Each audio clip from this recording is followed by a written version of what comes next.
మీ business ఏదైనా మీ ఊర్లో promotion చేయాలంటే అది సుమన్ టీవీతోనే సాధ్యం. ఇప్పుడే సంప్రదించండి. మా మార్కాపురం ప్రజలందరికీ కూడా సంతోషించదగ్గ రోజు. ఎందుకంటే చాలా సంవత్సరాల తర్వాత మా ఊరు చెరువు యొక్క అలుగు అనేది ఈరోజు పారుతా ఉంది. మా ఊరు చెరువు అలుగు పారుతుంది అని అంటే ఈ ప్రాంత ప్రజలకు ఇంకా 2 సంవత్సరాల వరకు బోర్లకు ఎటువంటి ఇబ్బంది ఉండదు అనేటువంటి పరిస్థితి ఈ ప్రాంత ప్రజల యొక్క నమ్మకం, ధైర్యం. అందుకనే మొన్న వచ్చినటువంటి మోంతా తుఫాన్ వల్ల అనేక రకాలుగా ఇబ్బందులు, సమస్యలు ఉన్నా కూడా ఎట్టి పరిస్థితుల్లో చెరువు నింపాలా అని చెప్పి ఓ పక్క మా శ్రేణులు, మరో పక్క అధికారులు అందరి సహకారంతో ఆ కాలువల్ని రిపేర్లు చేయించడం, కాలువలు వెంబడి ఉన్నటువంటి కంప బిగించడం, ఇలా ఎన్నో రకాలుగా ప్రయత్నాలు చేసి ఎట్టకేలకు చెరువుని అయితే నింపడం జరిగింది.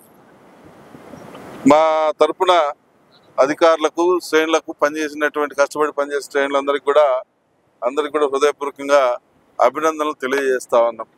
అయితే ఈరోజు ఈ యొక్క ఏదైతే అలుగు పారుతుందో ఈ అలుగు పారటం వల్ల వచ్చేటువంటి నీటి వల్ల బోడపాడు అని పక్కన ఉన్నటువంటి గ్రామంలో బోడపాడు చెరువు నిండాల్సిన పరిస్థితి. అయితే ఆ చెరువును కూడా నింపాలన్న ఒక ఉద్దేశంతో ఈ మార్కాపురకు ఉన్నటువంటి 2 అలుగులలో ఒక అలుగును కొద్దిగా ఇసుక బస్తాలు వేసి వాటర్ కంట్రోల్ చేసి ఆ యొక్క వేస్ట్ గా పోతున్నటువంటి వాటర్ మొత్తాన్ని కూడా ఈ యొక్క బోడపాడు చెరువు నింపేదానికి మళ్లించమని చెప్పి అధికారులకు కూడా ఆదేశాలు ఇచ్చాం. ఒక వారం 10 రోజుల లోపల ఆ చెరువు కూడా నిండిపోతుంది.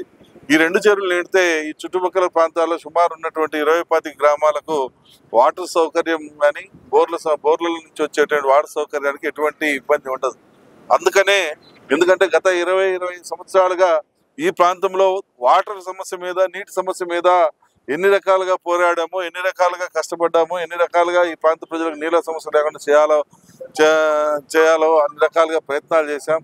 అయితే ఇక్కడ ప్రజలు పడినటువంటి కష్టాలు అన్ని కూడా చూసాం. కాబట్టి ఎట్టి పరిస్థితుల్లో ఈ 2 చెరువులు, అలాగే వేములకోట చెరువు, ఈ 3 చెరువులు గిన ఉండే మాటది చుట్టుపక్కల ఈ మార్కాపురం మండలం, తల్లుబాడు మండలాల్లో ఉన్నటువంటి గ్రామాలన్నిటికి కూడా వాటర్ సౌకర్యం అనేది ఇబ్బంది లేకుండా ఉంటుంది. అందుకనే ఈ రకంగా మేము ఈ ప్రయత్నం ద్వారా కష్టపడి అందరం కూడా ఆ చెరువులు నింపాలన్న ప్రయత్నంతో ముందుకు పోతా ఉన్నాం.